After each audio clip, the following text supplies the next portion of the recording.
Okay, so continuing on about that, your so-called nutritious junk food. Listen, y'all, let's not be ignorant anymore. We know that our ancestors over time has been dying.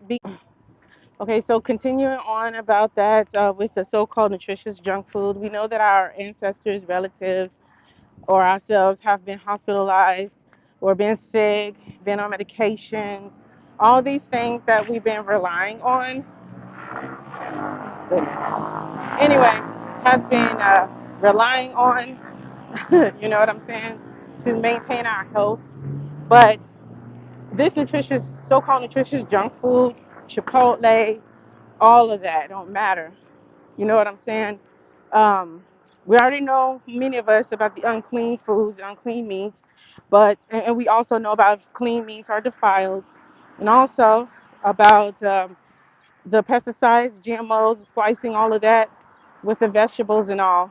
But please, let's try to get in the training of eating at home as much as possible, and making the best choices of our food and save money. And not just save money, but also save money on medical bills as well.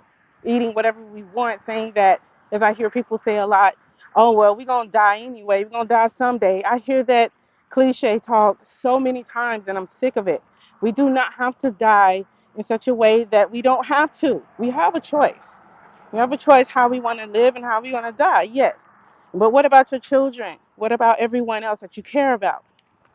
So, so just try to consider, reconsider of the things, of the things that we do, the things that we choose to do. Because whatever we do, our children and relatives are going to follow. Okay? Most of them are going to follow.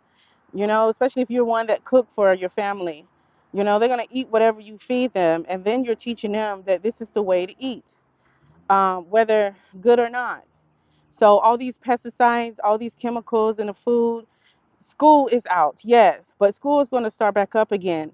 If you need to start as much as possible practicing over the summer, teach your children how to prepare simple food, snacks, or whatever. They make best choices as much as possible to minimize eating these toxic foods, especially the meats, which most of the meats aren't even all 100%, as most of these places say. The schools or the restaurants, 100% beef, 100% chicken, 100% whatever. But even if it was 100%, what has been injected in that meat before it was cooked? What has it been cooked in? You know, all these things. So please prepare and start fixing your children lunch for school when they go to school, or homeschool them, or